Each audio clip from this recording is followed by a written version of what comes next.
할렐루야. 오늘 교회 나오신 여러분 주님 이름으로 환영하고 축복합니다. 오늘 3부 예배는 말씀드린 바와 같이 두 분 장로님의 은퇴 찬화 예배, 또 두 분 장로님의 취임 축하 예배를 드립니다. 저는 개인적으로 직분은 신앙 고백이다 이런 생각을 합니다. 처음에 교회를 등록하고 새신자로 시작을 하다가 신앙생활의 연수가 쌓이면 집사 직분을 받고 권사 직분을 받고 장로 직분을 받게 됩니다. 올라갈수록 점점 큰 직분과 큰 사명을 감당할수록 고백은 선명해야 하며 믿음은 뜨거워야 하며 그리고 헌신은 온전해져야 한다고 생각을 합니다. 장로라고 하는 직임이 가장 스트레스가 많은 그런 직임인데 두 분 장로님이 그 장로의 길을 온전히 마무리할 수 있게 되었습니다. 참 축하할 일이고 은퇴를 찬양하며 아름답게 완주하게 하신 하나님께 영광 돌리는 예배를 3부에 드리게 됩니다. 그래서 저는 오늘 이 행복한 마무리, 아름다운 마무리 그런 내용으로 우리를 마지막을 아름답게 하시는 하나님, 그런 맥락의 말씀을 여러분들과 함께 나누고자 합니다. 우리에게 도움이 될 만한 책은 룻기죠. 구약 성경의 룻기는 4장밖에 되지 않는 아주 짧은 책이지만 미약한 사람들의 이야기로 시작했다가 심히 창대해지는 그런 얘기로 끝이 나는 책이에요. 룻기의 시작은 어둠입니다. 그러나 룻기의 마지막은 빛입니다. 룻기의 시작은 장례식으로 시작합니다. 그러나 마지막은 결혼식으로 끝납니다. 룻기의 시작은 새드 스토리예요. 슬픈 얘기입니다. 그렇지만 마지막은 해피엔딩으로 끝나는 그런 책입니다. 룻기의 내용이 어떠합니까? 사사들이 치리하던 때에 이스라엘 나라에 아직 왕이 있지 않을 바로 그 왕 전 단계의 정치 체제가 이 사사라고 하는 그런 때였는데, 이 사사들이 치리하던 때에 유대 땅 베들레헴에 지독한 흉년이 듭니다. 그래서 베들레헴에 살아가던 어떤 한 사람, 그 사람이 아내와 두 아들을 데리고 모압 땅으로 이주를 가게 돼요. 신명기에 보면 모압 땅은 이방 땅이고 하나님의 백성은 모압으로 가지 말아라 이렇게 명령을 하셨는데 흉년이 들어서 먹을 게 없으니까 그냥 가게 된 거죠.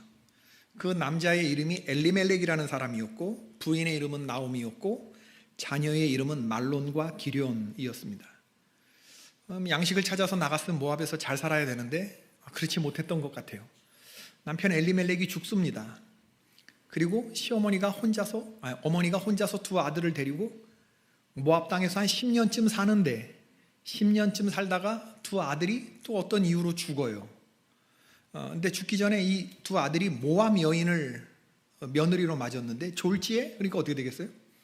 남편도 죽은 시어머니에, 그리고 모압 며느리 둘을 얻었던 두 아들도 갑자기 죽으니까 여자 셋이 졸지에 과부가 돼버리는 그런 내용들. 여러분, 베들레헴을 다른 말로 하면 에브랏 이렇게 부르고, 그 유다는 찬양이라고 하는 뜻이고 베들레헴은 떡집이라는 뜻인데, 유다 땅 베들레헴에서 살던 에브라다에 살던 사람이 하나님 찬양하고 떡집에 떡이 많아야 되는데 흉년이 들어서 모압에 갔다. 남자들이 다 죽고 과부가 된 시어머니에 과부가 된 이방 며느리 둘 남은 이야기. 이게 룻기 1장 1절부터 5절까지 나오는 절망적인 이야기죠. 이에 시어머니 나오미는 고향으로 돌아갈 결심을 합니다. 그러면서 모압 땅에서 얻은 두 며느리에게 너희 어머니의 집으로 돌아가라 이렇게 이야기를 해요. 내 딸들아 되돌아가라. 나는 늙었으니 남편을 두지 못할지라. 가령 내가 소망이 있다고 말한다든지 오늘 밤에 남편을 두어 아들들을 낳는다 하더라도 너희가 어찌 그들이 자라기를 기다리겠으며, 있을 수 없는 기가 막힌 얘기를 하는 겁니다. 어찌 남편 없이 지내겠다고 결심하겠느냐. 내 딸들아 그렇지 아니하니라.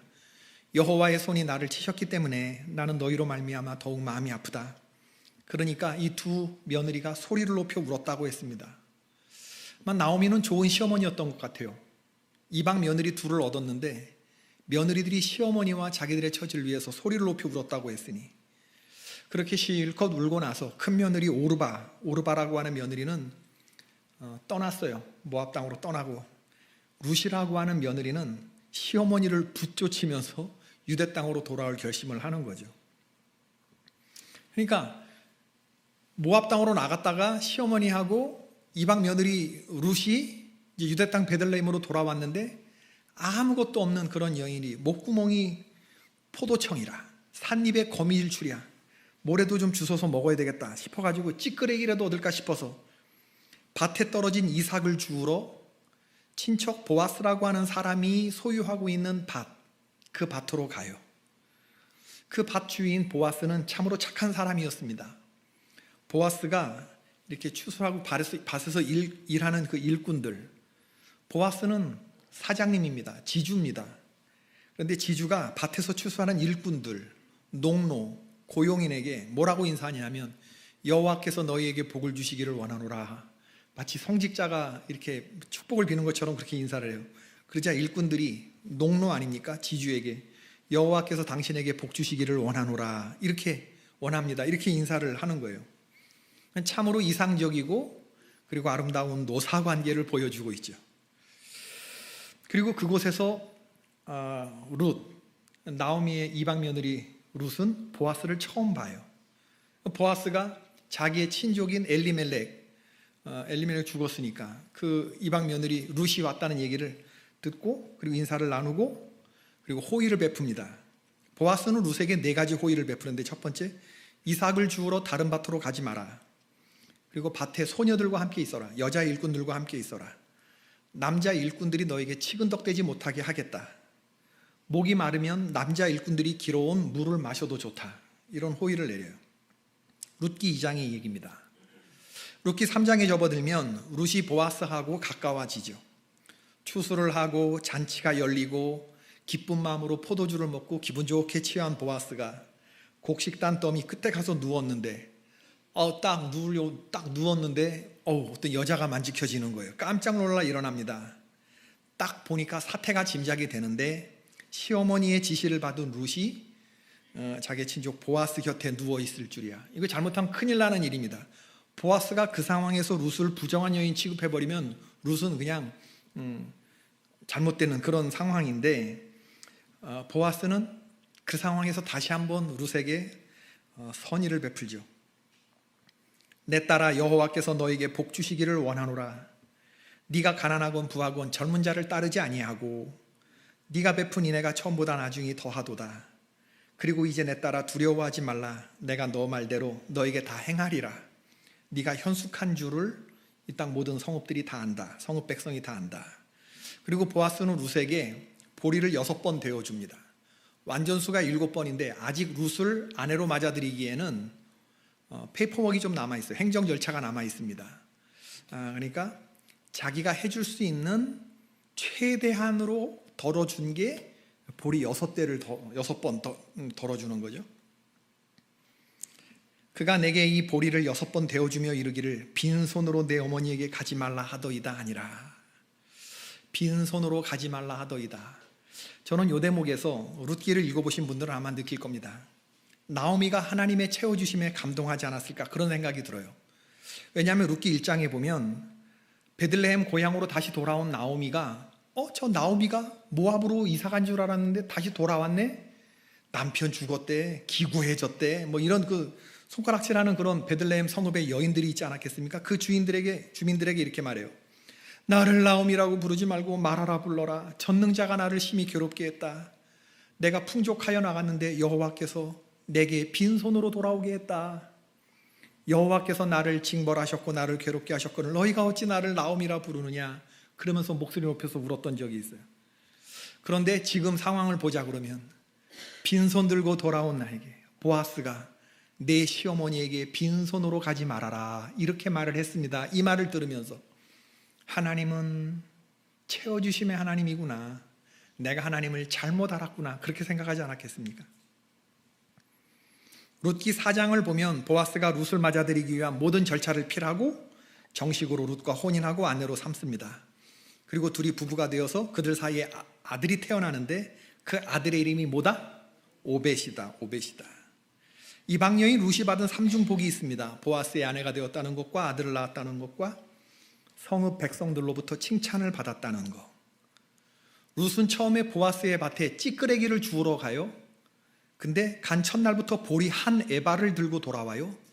상상보다 채워주시는 하나님을 경험해요. 두 번째는 보리 추수가 끝나는 시기에 보아스로부터 6번 되어주는 곡식을 받아서 돌아와요. 이건 찌끄레기가 아니에요. 이제부터는 이건 넘치는 음식이죠. 세 번째, 룻기 4장에서 룻은 이제 곡식이 아니라 아들을 안고 와요. 그런 이야기예요. 하나님의 채워주시는 얘기. 여호와께서 내 집에 들어가는 여인으로 이스라엘 집을 세운 라헬, 레아 두 사람과 같게 하시고 너로 에브랏, 베들레헴의 다른 이름이라고 했죠. 에브라임, 에브랏에서 유력하고 베들레헴에서 유명케 하시기를 원하며 여호와께서 이 소년 여자로 내게 후사를 주사 내 집으로 다말이 유다에게서 낳아준 베레스의 집과 같게 하시기를 원하노라. 성읍의 장로들이 이 보아스와 룻을 축복하는 얘기입니다. 유다와 다말, 시아버지와 며느리입니다. 유다와 다말. 그러니까 보아스와 룻의 나이 차이를 느끼게 해주는 대목이에요. 성읍 장로들이 볼 때 나이가 많은 남자와 젊은 룻을 생각하는 건데, 그걸 누구에게 지금 비유하냐면 유다와 다말의 관계로. 유다는 시아버지였고 다말은 며느리였어요. 며느리가 변장하고 유다하고 자서 아들을 낳았어요. 둘을. 이름이 뭐예요? 하나가 베레스고 하나가 세라, 이렇게 나요. 그러니까 보아스의 5대조 조상을 올라가자면 누구냐면 유다와 며느리 다말 사이에서 낳은 베레스예요. 베레스, 헤스론, 람, 암미나답, 살몬. 살몬이 누구랑 결혼하냐면, 살몬은 연어가 아닙니다.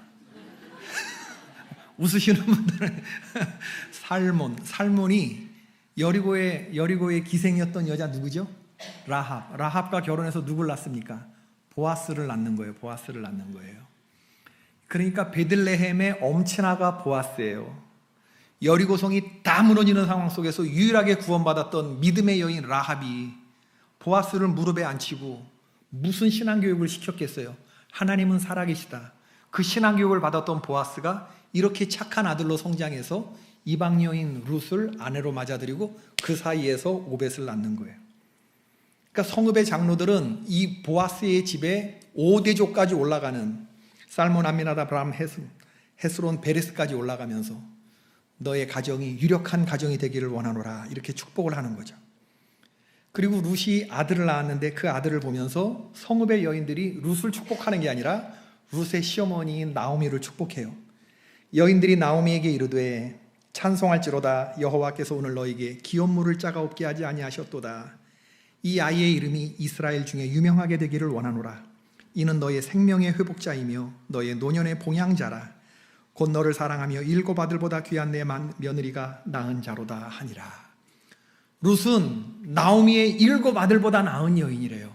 3 쿠션으로 룻을 칭찬해요.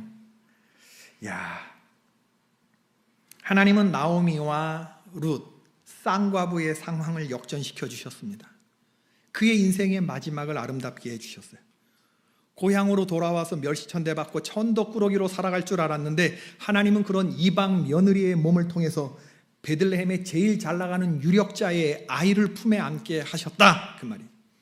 베들레헴에서 가장 밑바닥 인생으로 살아갈 줄 알았는데 하나님께서 반전 스토리를 써주시니까 가장 복받은 인생이 되었다, 그 말입니다.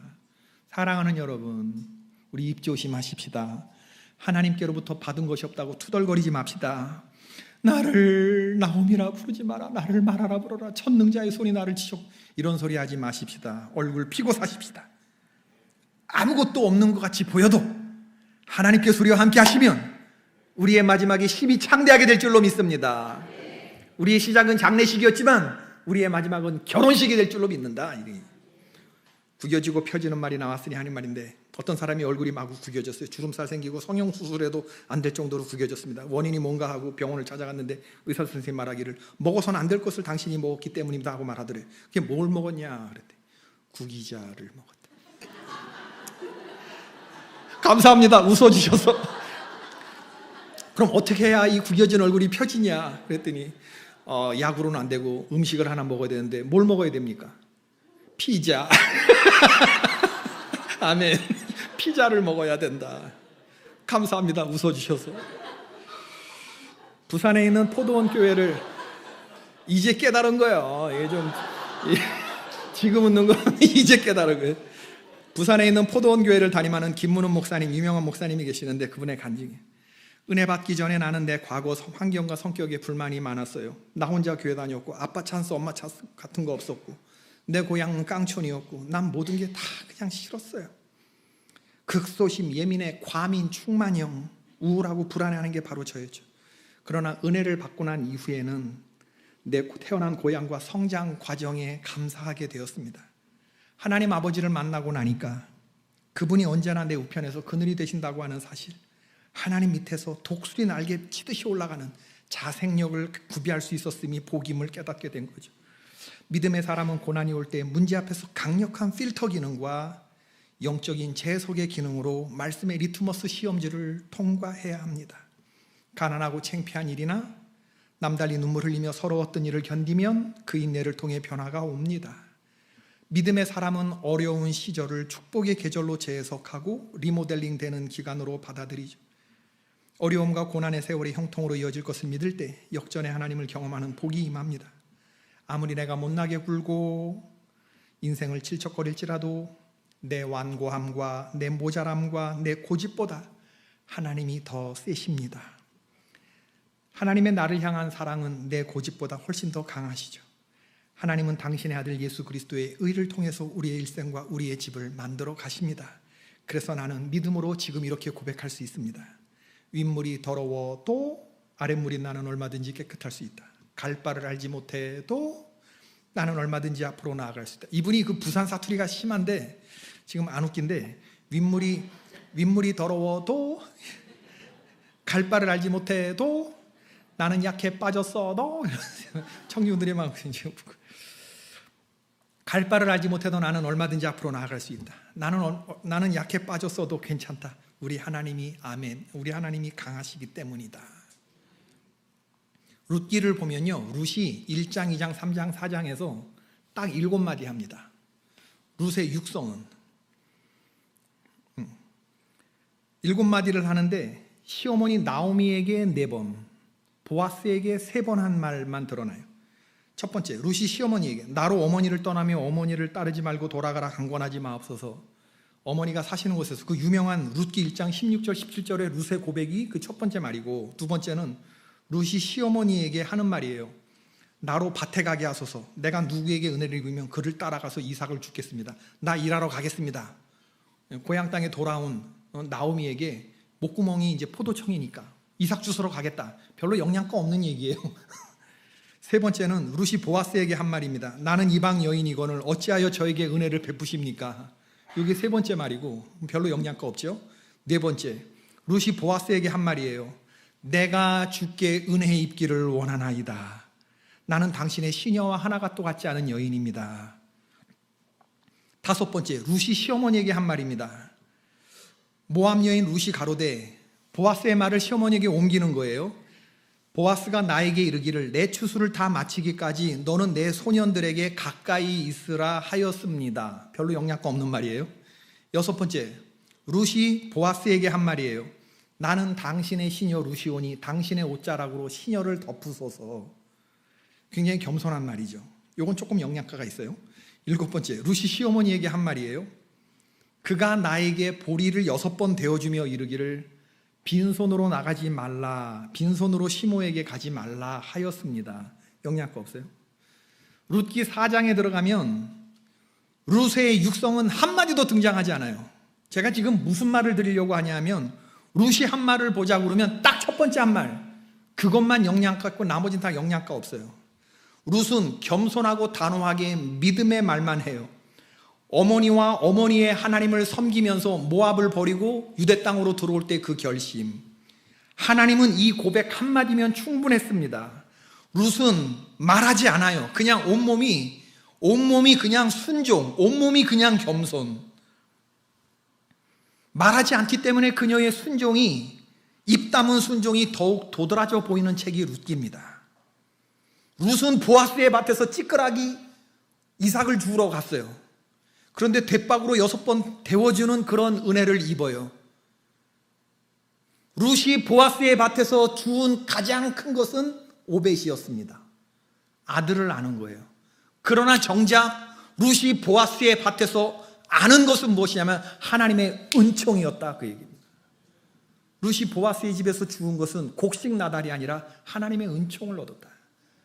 주님이 우리와 함께 하시고 주님이 우리를 바라봐 주시면 우리의 인생은 이렇게 천한 인생도 뒤집어진다네. 뒤집어지는 아름다운 마무리. 시어머니를 따라온 룻, 수녀를 강조하는 이스라엘 민족이 볼 때 모압 사람, 여자, 과부, 삼진아웃이에요. 삼진아웃. 그런데 이런 상황을 룻은 다 받아들여요. 끈 떨어진 년, 시어머니를 따라오면서 어머니를 떠나서 나 어디 돌아가라고 강권하지 마옵소서. 어머니가 죽는 곳에 나도 죽고 어머니가 사시는 건 나도 산다. 어머니의 하나님이 나의 하나님이 되고 어머니의 백성이 나의 백성이 되리니 내가 만약에 죽는 것 빼고 어머니를 떠나는 날이 있으면 어머니 하나님이 나를 벌 위에 벌을 내려주셔도 좋다. 그렇게 이야기를 하는 거예요. 여러분, 이 한마디에 하나님이 감동하셨어요. 우리의 인생이 아름다울 수 있는 근거가 바로 여기서부터 있습니다. 아무리 초신자의 고백이라고 해도 그 고백의 밀도가 너무나 촘촘하잖아요. 너무나 강력하잖아요. 초신자인데. 믿음은 연조의 문제가 아니라 밀도의 문제인 줄로 믿습니다. 믿음의 결기가 분명하고 살고자 하는 의지가 분명하고 환경을 보자면 죽어라 죽어라 하는 환경인데도 불구하고 난 곡식 주우러 가겠다. 어머니 하나님이 이제 나의 하나님이 될 것이다. 자기 자신을 완전히 그냥 죽음으로 처리하고 그 별 볼 일 없는 시어머니가 살면 나도 살고 그 어머니가 죽으면 나도 죽는 거라고 생각하는 바로 그 결기, 그 밀도의 촘촘함을 하나님이 들으시고 저만 하면 예수 그리스도의 계보를 잇는 여인으로 써도 좋겠다. 다말, 라합, 룻 다 나옵니다. 여러분 오늘 본문에 보면 룻의 내면은 환경은 다 무너져 있지만 하나도 무너져 있지 않아요. 오늘 우리들의 삶이 마라의 삶일 수 있겠죠. 남편을 잃고 아들을 잃고 경제적으로 몰락하고 내일 어떻게 될지 불안하고 그럼 누구나 두려워하지 않겠습니까? 나오미와 룻이 받아든 하나님으로부터 받아든 가혹한 삶이라고 하는 시험지. 그럼 이제 우리의 문제를 봐야죠. 여러분들의 시험지는 어떠냐? 지금 여러분은 하나님께 불평하고 원망하고 냉소적으로 변해 있느냐? 아니면 룻의 고백처럼 다 무너졌지만 믿음의 촘촘한 믿음의 결기를 가지고 살고자 하는 의지를 가지고 고향 땅에 도착한 그 시어머니의 땅, 그 낯선 곳에서 나 밭에 이삭 주우러 나가겠다고 말하는 그 몸으로 보여주는 그 룻의 그 질긴 생명력 같은 거. 하나님의 백성은 바로 그런 거예요. 환경에 지지 않습니다. 환경을 이기고 그리고 나아가는 거지. 험한 세상을 살아가려면 사람들은 쌍기역자로 시작하는 6가지가 있어야 된다고 말해요. 꿈, 꾀, 꼴, 끊기, 깡. 꿈, 꾀, 꼴, 끊기, 깡. 이런 걸 보자 그러면 룻은 어느 하나도 여기에 해당하지 않아요. 그런데 룻에게는 뭐가 있냐면 역시 쌍기역자로 끝나는 끝이 있어요. 끝. 그 끝에 누가 있었냐면 하나님의 손에 붙들렸기 때문에 그녀의 인생이 마지막 끝이 아름다울 수 있었던 거죠. 하나님은 사사시대를 정죄하고 싶으셨어요. 각자의 오른소견대로 행하고 여호와의 이상이 보이지 않던 때, 사람들이 제멋대로 하고 살 때 하나님은 너희들 다 틀렸다. 그리고 사사기 뒤에 4장짜리 부록 이방 여인 룻의 이야기를 집어넣은 이유는 뭐냐면 사사시대 전체를 정죄하고 싶었던 거예요. 니들 틀렸다. 그러면 누굽니까? 라고 했을 때 하나님이 모델로 보여준 여인이 유대인에게는 없어. 이방 여인 룻, 가장 낮고 천한 여인이 이렇게도 살아내는 모습을 보면서 이 여인을 붙잡고도 이렇게 아름다울 수 있다고 하는 하나님은 당신의 신실함을 룻을 통해 보이신 거예요. 이스라엘 백성들은 신실하지 않았지만 당신의 신실함을 룻을 통해서 보이신 하나님.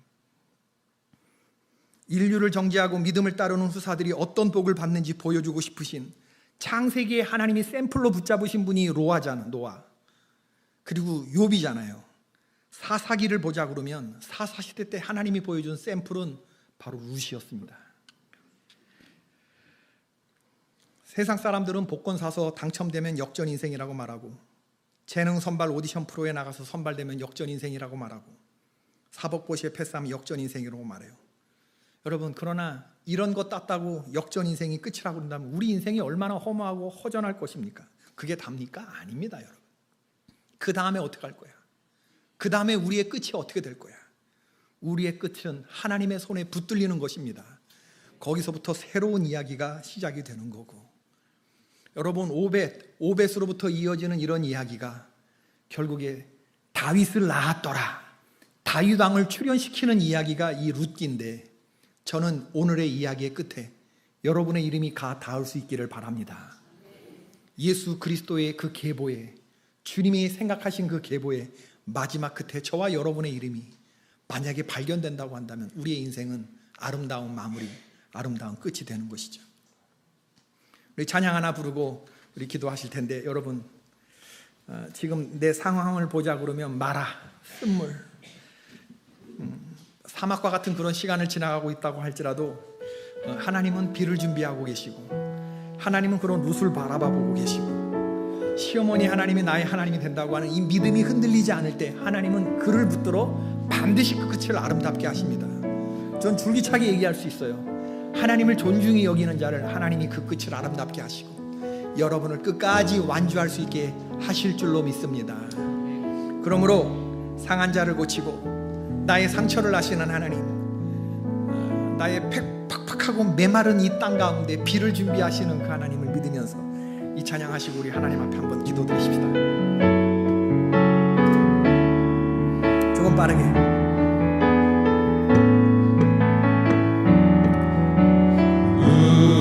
우리 주는 위대하며 능력이 많으시도다.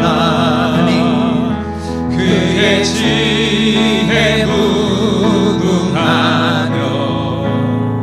인자는 영원하도다. 아멘. 상한 자를 고치시며 상처를 싸매시도다. 별들의 수를 세시며 이름을 붙이셨도다. 그가 구름으로 하늘을 덮으시며 땅을 위하여 비 준비하시니 예루살렘아 여호와를 찬송할지어다. 내 하나님을 감사함으로 그 앞에 나가며 주인제 앞에 경배. 다시 한번 고백합니다. 우리 주는 위대하며 능력이 많으시도다. 아멘. 그의 지혜 무궁하며 믿어지지 않아도 여러분 이거 곡시처럼 믿어야 돼요. 인자는 느낌에 여러분의 믿음을 두지 않길 바랍니다. 하나님은 선하시고 상한 자를 고치시며 나의 상처를 싸매시는 분, 상처를 싸매시도다. 아멘. 별들의 수를 세시며 아멘. 이름을 붙이셨도다. 아멘. 그가 구름으로 하늘을 덮으시며 땅을 위하여 비 준비하시니 예루살렘아 여호와를 찬송할지어다. 내 하나님을 감사함으로 그 앞에 나가며 주인제 앞에 경배. 예루살렘아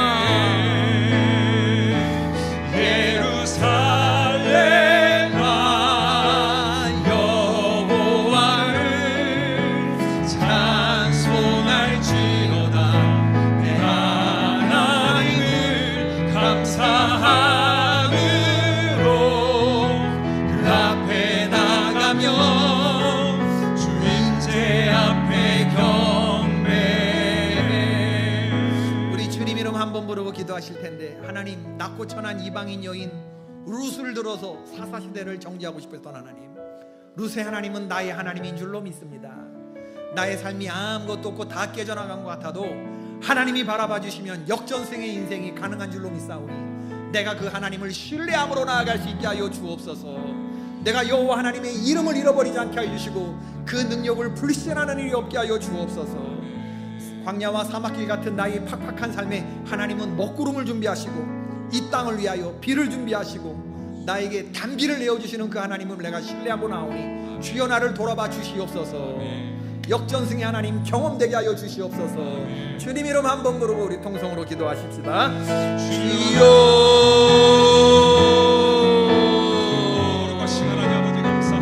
상한 자들을 고치시는 하나님 일어나소서.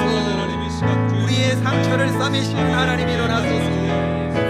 주여 별들에게 이름을 붙여주시고 하나님이 오늘 떴다지는 하나님 모든 별들의 숫자까지 세고 계신 여호와 아버지 하나님, 광야와 같은 메마른 나의 삶에 구름으로 하늘을 덮으시고 하나님이 나를 위하여 하나님이 영혼의 담비를 준비하시는 하나님을 믿사오니 여호와 하나님이 우리가 시커매지지 않게 하여 주시고 믿음을 잃어버리지 않게 하여 주시고 내 인생에 쓰이시는 하나님의 손에 감사하게 하여 주옵소서. 예루살렘아 예루살렘아 내 하나님을 잊지 말지어다. 에브라다야 에브라다야 내 하나님을 잊지 말지어다. 베들레헴아 베들레헴아 내 하나님을 잊지 말지어다. 찬송할지어다. 내 하나님께 감사할지어다. 그 앞에 찬송하며 나아갈지어다. 얻는 자의 이름을 부를지어다. 주님의 임재 앞에 예배하며 나아갈 때 우리 하나님께서 역전승의 은혜를 주실 줄로 믿습니다. 여호와 아버지 하나님 신비하게 어디로 가는 장길을 걸어가는 저희를 위해 쓰도록 은혜도 하여 주시옵소서. 고마우신 하나님, 아름다운 인생 되게 하여 주시고 마무리가 하나님 행복하게 인도하여 주옵소서. 룻이 기가 막힌 인생, 그러나 순종함으로 입을 열지 아니하며 한 걸음 한 걸음 믿음의 걸음을 걸었을 때 하나님이 그녀를 붙들어 메시아의 조상이 되게 하신 것을 우리들이 믿게 하여 주옵소서. 인내심 없고 미련한 저를 하나님 부르시고 이 반열에 세워주시고 믿음의 혈통에 들어가게 해주시고 천국 백성 삼아주신 거 감사합니다. 지금 나의 삶은 하나님이 허락하신 인생이며 신비와 경외로 가득 찬 길을 걷고 있는 중임일사오니 이 여정 중에 만나는 모든 어려움과 아픔이 하나님 은혜 안에서 어떻게 보석이 되는지 보게 하여 주시옵소서. 예수님의 이름으로 기도드립니다. 아멘.